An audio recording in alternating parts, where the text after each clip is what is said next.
Well, hello, Facebook family. Today's topic is, let's just be frank, it's maddening. We're going to cover something today that is not well known, that a lot of people don't understand, that is confusing, and what you're going to find out today that it's confusing for a reason. That people, in fact, are confused because that's what the industry wants us to be. So let's kind of jump in and let's kind of go into some of the facts with regard to fats, sugars, and salts. See, America is overweight. We have a problem, and our problem is we are addicted to fats, salts, and sugars. And in fact, that's exactly what the plan was to happen. One of the things we're going to learn today is that a lot of us are struggling every single day with decisions, trying to make right choices, trying to figure out who has the right information, what should I listen to, what should I not listen to, who's telling the truth. And the reality is, when you look at the processed food industry, is it's all, moving the shell. It's a shell game, trying to figure out if we can confuse you enough so that you can get to things that they refer to as food addiction. And then that's kind of where we have gotten ourselves. See, this is where we are currently. See, in 1960 to 1962, the average male in this country weighed 166 pounds. 1990 to 1902, it's 191 pounds, and women used to be 140 in the 60s. Now they're 164 in the 90s. This data is 20 years old. Today's data, the average man is over 200 pounds, and the average woman over 170. We are going in the wrong direction. So let's kind of look at why. How is this happening? See, if you look at 1970, we spent $6 billion on fast food. Okay? Fast forward 30 years to 2000, it's now $110 billion. And you fast forward to 2016, and we are hovering on the $250 billion that we're spending on fast food. The convenience, the thing because we don't have time, the thing because it's easy. It's because 20% of our meals are eaten in a car. All of these issues, the time excuse is an excuse. The problem with that excuse is it justifies a decision that's actually causing more harm than good. So it's not that you don't have time, it's that you've got to make the time. And we're going to show you some other things as to why. See, because it's not just the fast food. See, 20 years ago, an average popcorn was 270 calories in 5 cups. Today, the average popcorn is a tub that's 630 calories. There's been all kinds of studies about how people in movie theaters will grab the popcorn and mindlessly eat it until it's empty, no matter the taste, because what do? We put salt on it. The average burger 20 years ago was 333 calories. Today, we're hovering almost at 600 calories. And then, of course, the world's favorite fast food, pizza. A slice used to be around 500 calories. Today, it's 850 calories. The amount of fat, salt, and sugar that is inundating us is overwhelming. And in fact, when we remove one thing, like when we remove fat, one of the things that always gets added back in is the salt and or the sugar. So we're going to talk about how that works. But the main thing is we're going to focus on salts, fats, and sugars. We're going to talk about kind of an overview of what's happening. We're going to talk about how this is affecting our health. We're going to talk about how this is part of the epidemic that we have in this country. And we're also going to talk about how all of these issues, all of these problems, and all the things that we are buying into isn't necessarily our fault, because it is the industry's goal to not only confuse, but also addict. And we're going to be very specific about that issue.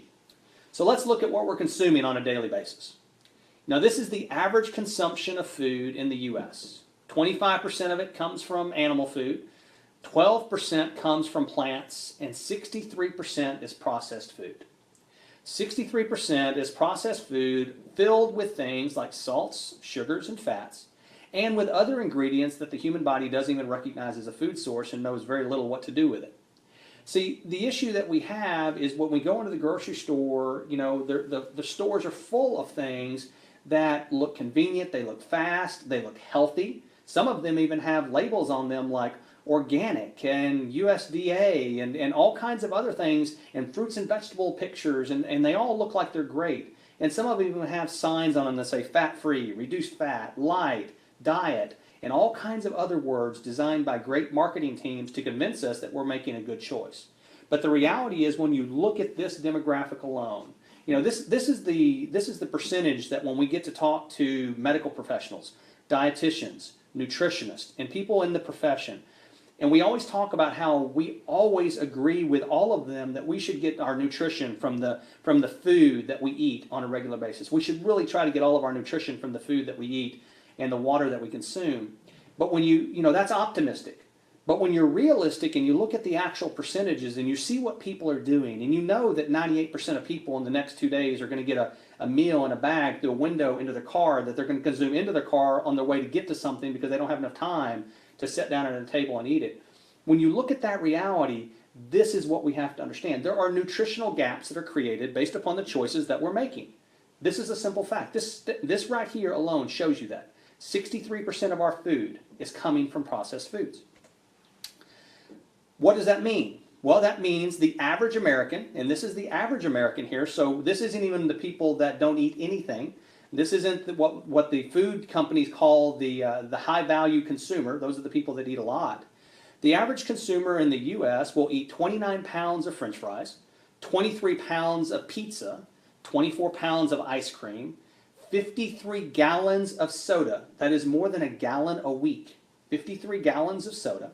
Use 24 pounds of artificial sweeteners. Consume 2,736 pounds of salt. That is more than 47% of our recommended daily intake.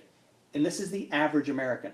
You want to know why we have a salt, a sugar, and a fat problem? I'm showing you the numbers. Hey, the good news is we only consume about 0.2 pounds of caffeine, and that's because it's liquefied. We have an issue in what we're consuming. These are the things. Now, the interesting thing about this is a lot of people don't understand that fats, salts, and sugars are hidden in our foods. You don't even know that they're there. They're added without your even knowledge. And if you're not paying attention, you can be duped by paying attention to label portions that you don't understand.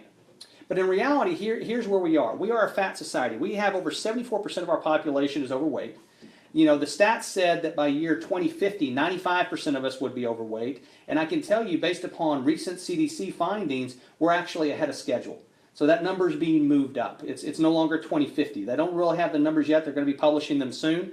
But the reality is we have an epidemic in this country of weight. And I'm telling you, it's because we're paying attention to what we're being told. It's causing over 300,000 deaths a year.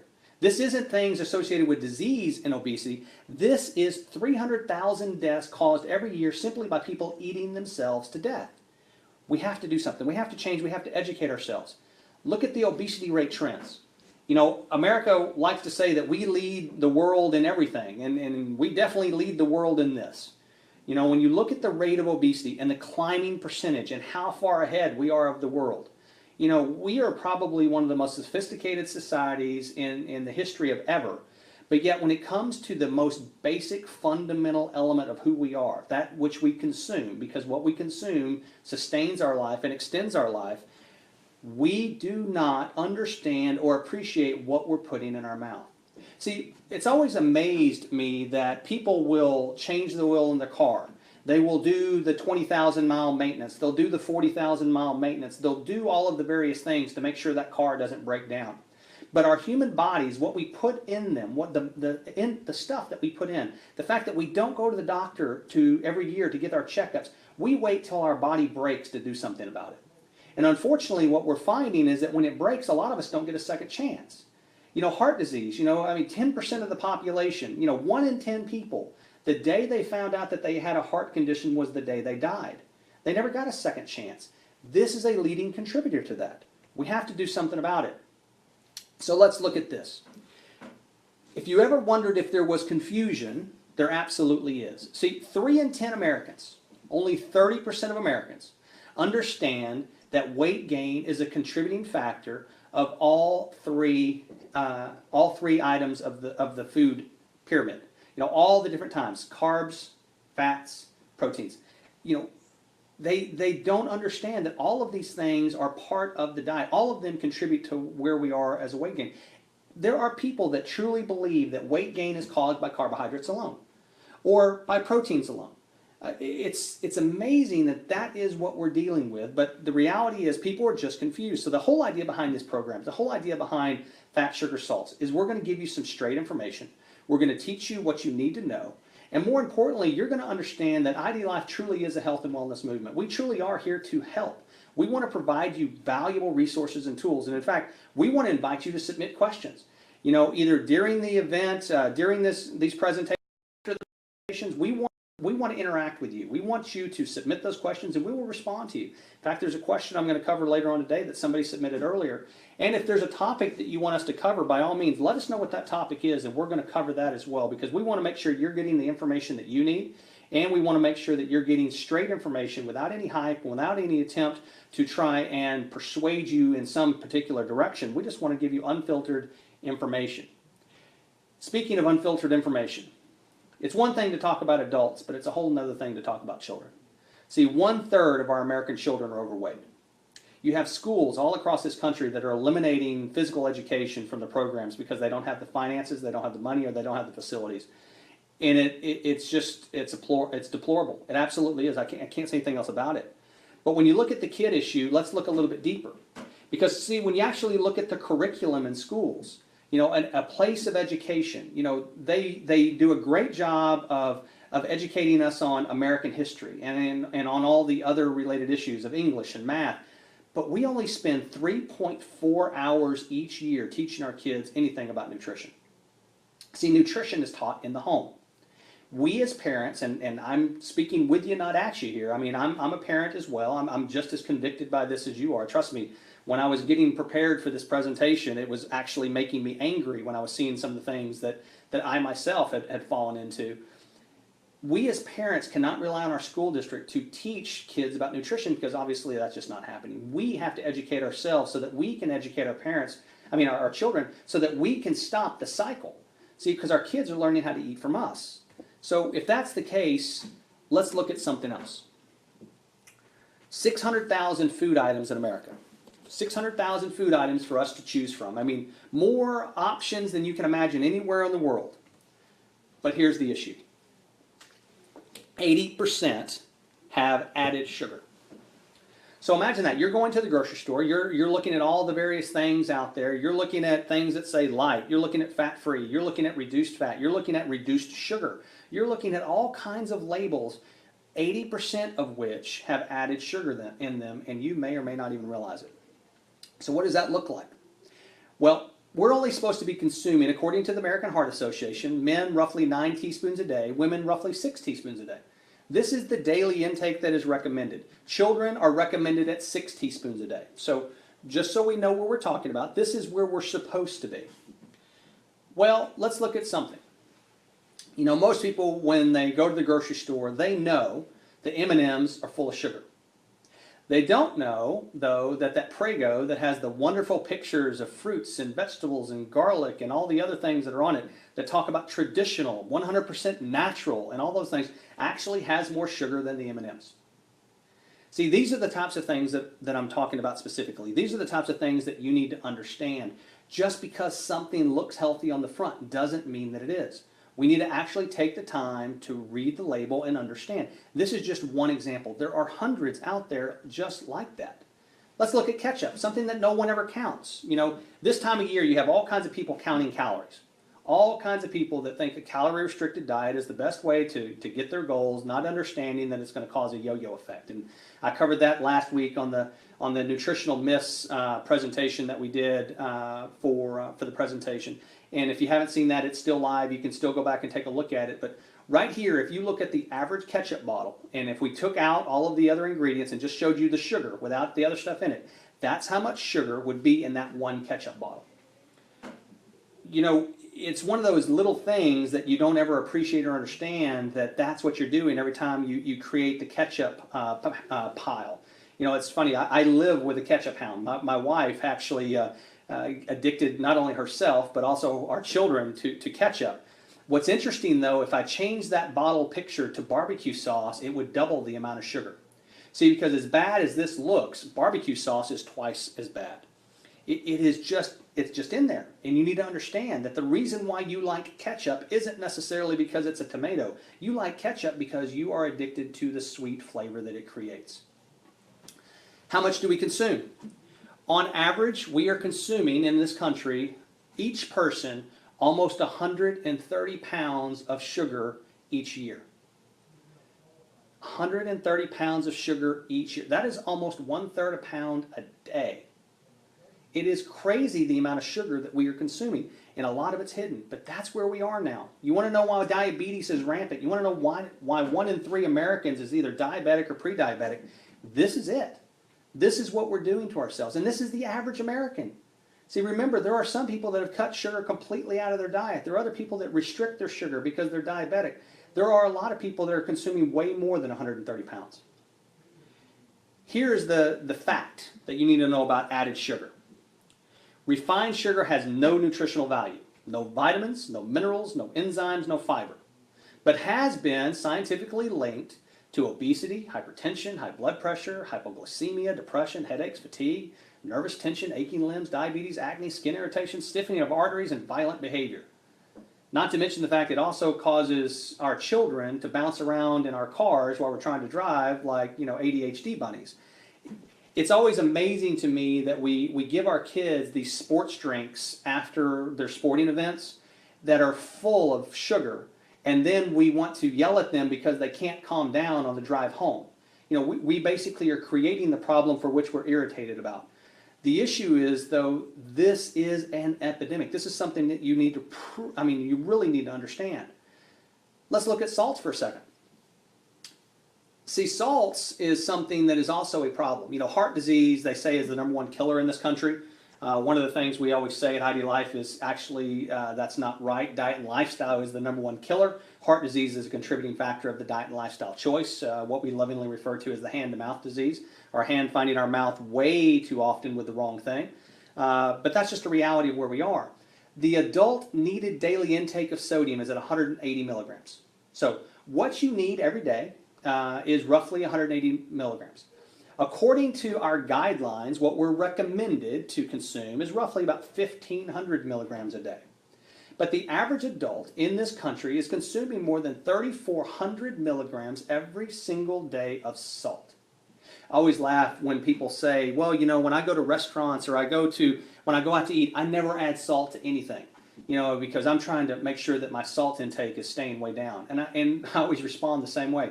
You don't have to add it to anything because it's already been added for you. And if you're not paying attention to what you're consuming, trust me when I say you are on the 3,400 milligram plus, you're not closer to the 1,500 milligram side. If you really want to understand a reduction in salt, try for 3 days to cook. You personally cook every meal. Don't use cans, don't use boxes, actually use real ingredients. Cook for 3 days and don't add sugar and don't add salt to anything and watch what happens. You are going to have a headache like you have never had before. Why? Because we have an addiction to these things, and when you don't have them in your body, guess what? You go into what's called withdrawals. That was actually a question that we had from one of our listeners. They were saying, why is it when I cut sugar out of my diet, do I get massive headaches? And the answer is because you're addicted. You actually have an addiction. Your body is going through withdrawals because you no longer have it. It's just something that you should try for yourself and see if you can make that happen. So let's look at salt and what it's really doing to us. See, because what's interesting, when you look at that upper left-hand corner, what you see is 77% of the salt is coming from prepared foods, processed foods, things that are already there. That's why I say when people say I don't add it, I said you don't have to, because 12% comes from the natural source, just the item itself. 6% is added while eating and 5% while cooking. So if you're not adding food, okay, if you're not adding salt to your food, then the only thing that you're affecting is that top line 11%. 89% of it is already in there. There's nothing you can do about it because the food choices that we're making on a daily basis, remember 63% of our food consumed is processed, already has all that salt in there. 9 out of 10 Americans, we're looking at that middle column now, 9 out of 10 Americans consume too much sodium. 90% of us. And remember, I'm talking with you here. And high blood pressure. On the right-hand side, 77.9 million American adults have high blood pressure. And the scary thing is when you look at the kid fact, kids that have a high sodium diet are twice as likely to develop high blood pressure when they're adults. We always talk about family histories, and a lot of times people will use the family history as the excuse of why they suffer from one disease or another, because if they're parents, then obviously they're going to have it because that's just their pre-dawn destiny. And one of the things we always talk about is that If you eat the way that your parents ate, then you're more than likely going to get what your parents got because you have the same genes as your parents had. But if you eat things that are different, have a different lifestyle than your parents had, change the environment in which you live, guess what? You might actually have a different outcome, even though you have a genetic predisposition. So don't use it as your excuse, use it as your motivation and make some changes. See, when you actually look at the health risks of high sodium, and now we're looking right down at the bottom, stroke, heart failure, osteoporosis, stomach cancer, kidney disease, kidney stones, enlarged heart muscle, and headaches. These are the risks of a high sodium diet. And right now what we're dealing with is the average American is consuming twice as much sugar on a daily basis as they should, some 3 times as much, and we're consuming twice as much sugar than we should on a daily basis. It's no wonder why so many of us are sick. And so no wonder why so many of us are needing to visit doctors on a more regular basis. Let's talk about something that is near and dear to the IDLife heart. See, the school lunch program. And I'm going to go through something now because, when you're talking about fats, salts, and sugars, it is rampant in these school lunches. But let's talk about something a little bit scarier. See, $2.68. $2.68 is how much a school district has in order to provide your child that lunch that they're getting ready to purchase. Again, this is a national average, but you have $2.68. So where does that go? When you actually look at the numbers, 52% is going to go to the labor and benefits of the people that have to prepare the food. 2% goes to other, 1% supplies, 2% equipment, 5% is maintenance and repairs. 38% of that $2.68 goes to the food itself. 38%. What does that mean? That means they have exactly $1 to spend on the food. $1 to spend on the food that we provide to our kids for lunch. Remember, 1/3 of our children in this country are overweight. This is what the average meal looks like. So when you look at this, if you've ever, eaten a school lunch before, you understand that what you're looking at is, 5 things that are processed and 1 thing that is natural. The orange is natural in some senses because most likely it's also genetically modified, which very well may mean that it's not natural either. But at least 5 things that are processed in some way. So what does that mean? Let's look at the thing that's hidden. Let's look at the thing that no one looks at to actually start to think about when they start think about calories. Let's look at the barbecue sauce. See, because the barbecue sauce has 60 calories, 310 milligrams of salt, and 10 grams of sugar by itself. See, we haven't even started the meal yet. We haven't even gone to the cookies. We haven't gone to the milk. We haven't gone to any of the other things. The healthiest thing on this plate, to be honest, is probably the napkin. But when you look at the barbecue sauce, you see the number. When you add everything up, when you literally look at everything, this is where you end up. The nutritional value, 982 calories, 49% of your RDA percentage. 1,704 milligrams of salt, 74% of your daily intake. 50.88 grams of fat, or 82% of your intake, and 44 grams of sugar, 184% of the amount of sugar our children should consume in one meal. This doesn't count what they had for breakfast, what they had for a snack, whether or not they went by the vending machine that our schools have for the cookies, cupcakes, chips, and all the other things, or the soft drinks. It doesn't count any of that. This is simply what they get every single day to eat at the school lunch, and we want to know why 1/3 of our children are overweight when we feed them this, and we're eliminating recess, PE, and sporting events from their daily routine. See, according to the CDC, the average child in this country spends 4 minutes a day outside. I didn't say that wrong. It's 4 minutes a day outside. Now, if you want to say that that's shocking, think about how much time you spend outside. Because as parents, remember, if we want our children to do anything, we have to lead by example. They won't ever do what we tell them, but they'll also repeat what we show them. So we have to make sure that we are the example, not just the auditory dictator of what should happen. But this is something that is just appalling when you actually look at the numbers. So it's confusing. What do I do? How do you make a change? Well, let's look at something. You go into the store, and I've just used this as an example. You go into the store, and you say, hey, I want to look at the light or fat-free version of my salad dressing versus the regular version. I'm going to make a choice here, and I'm going to go buy the fat-free version because that is the healthier choice. That's what they're telling me, because fat-free means I want less fat because I want less fat on my body. When you actually look at the nutritional label, though, things change. See, the calories are much reduced. There's 140 calories in the regular one, there's 30 calories in the real one. But when you actually look at the sugar, look at that carbs number down towards the bottom. What is it? 2 grams of carb in the regular, or 1 gram of sugar, 6 grams of carbs, 3 grams of sugars in the fat-free version. 3 times as much. Not only that, you also have, look at the sodium. So when they took the fat out, what did they do? They added salt and they added sugar. This is consistent. Anytime you are going to grab something that has fat-free, light, any of those types of things, understand or appreciate you're most likely going to be increasing your consumption of sugars and salts as a result. It is a byproduct. When they take something out, they're going to add something back in because they have to add flavor, otherwise you won't consume it.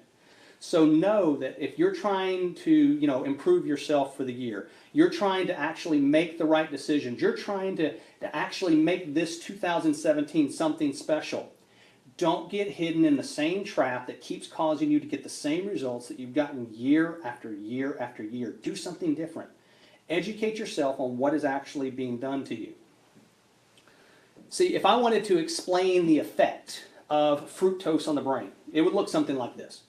It would get really scientific and would go through all the different aspects of all the issues and ingredients and what it does to your hypothalamus and your limbic system and all the things of the brain. But really all I have to do is show you one thing. This is an MRI scan of somebody who had consumed cocaine and an MRI scan of somebody who has consumed sugar. And the reality is the MRI scan is relatively the same. See, because sugar has the same addictive quality as cocaine. We have to reduce our consumption of these things. We have to reduce our consumption of sugars and salts. We have to understand and appreciate that these are addictions that we have. And there's something that we are going to have to mentally decide that we're going to change, because if we keep doing these diets, if we keep listening to people saying that, hey, you have to do calorie restriction and you have to work out a lot more and you have to do all, the reality is we need to eat better. You will never out-train a bad diet. I don't care how many days you go to the gym, I don't care how much sweat that you put into it. If you have a bad diet, you will not get the results that you're looking for. And part of the process of a bad diet is too much fat, too much salt, and too much sugar. You notice I'm not saying any one of them are necessarily bad. What I'm saying is all of them in the collective amounts that we're consuming them are bad. It's like anything else in society. Too much of a good thing is a bad thing. And that's where we are with this. You want to see a rat study that was done? This is the addiction cycle of food versus cocaine versus heroin. You notice something. Cocaine has that gradual increase. Food has a more abrupt increase. And of course the heroin has those spikes up and down. It's kind of the up and down. That's why people that are addicted to heroin, they always go into the next fix, because they get that super high, but then there's the super crash at the end, so they have to go to the next one. Food has a natural high. It is our pleasure point. It's the thing that we always go to, and in fact is more addictive than cocaine. So for that person that asked the question, why do I get the headache when I stop eating sugar? Here's why. You are literally getting rid of an addiction as strong as or stronger than a cocaine addiction. That's how hard it is to eliminate this stuff from our diet. We have been hooked from birth. Sugar starts when our mothers are consuming it, and then it starts in the baby formula that we provide our children, and it just continues on through the schools, and by the time they're teenagers, we have them hooked. Let's talk about bliss point. See, because this is one of those industry terms that you need to understand and appreciate. See, the bliss point is that point, it's what's called the optimal addiction point of any food. See, because there's a certain cliff when I keep adding salts and I keep adding sugars, but specifically sugars, there's a point at which that if I add just a little bit more sugar, I'm going to increase the addictive nature of the product. But if I add just a little bit more, the cliff falls off and all of a sudden it doesn't become as appealable to me. I don't like it as much. So as a result, what we have is that bliss point is that point where I have the most addictive food I can possibly get. So what does that mean? That means companies spend millions, hundreds of millions of dollars determining the bliss point of every one of the foods that they have on the shelf so that they can make sure it has the highest addictive quality possible. Potato chips. What they found about the bliss point in potato chips is the more it crunches, the louder the crunch, the more you're addicted, the more you want more of them. And so much so that if you hear somebody chomping a potato chip across the room, it will actually cause your brain to trigger a response, and your mouth starts to water, and you can actually taste what the chip tastes like before you ever put it in your mouth. That's how addicted we are to these things. The bliss point is something you need to understand, you need to appreciate, and you need to understand this is the level to which researchers are going to make sure that you get addicted to what it is they're selling. We have a better solution. No gimmicks, no hype. It's the ID experience. It really is 3 simple steps in less than 3 minutes a day. We're going to continue to do these programs. We're going to continue to provide you the information you need so that you can make informed choices. We want you to have the tools, the resources, the information so that you can understand what makes ID Life different. So that you can understand and appreciate that we want you to help achieve the goals that you're trying to achieve. We want to support you in making sure that you're not skipping meals, that you're getting properly hydrated, that you're getting good sleep, and you have a good nutritional foundation. We want to give you those things. The 3 simple steps, morning, afternoon, and evening. Once you learn them, they become easy. This presentation, fats, salts, and sugars, I hope it made you as mad as it made me when I was getting ready for it. It is just an amazing to me what we're falling for as a society. I haven't even gotten into all the commercials and the Saturday morning cartoon commercials and all of the sweeteners and other things that we put into kids' foods, and how some kids' cereals are more than 50% sugar. Yes, I said that right. Some kids' cereals that you are consuming, that the kids are consuming on a regular basis, are more than 50% sugar. They're not cereal, they're candy. And that's why they want it. But see, we were taught that cereal is actually good for you because it has certain good qualities. Be very careful. Understand what our children are consuming. More importantly, understand what you're consuming.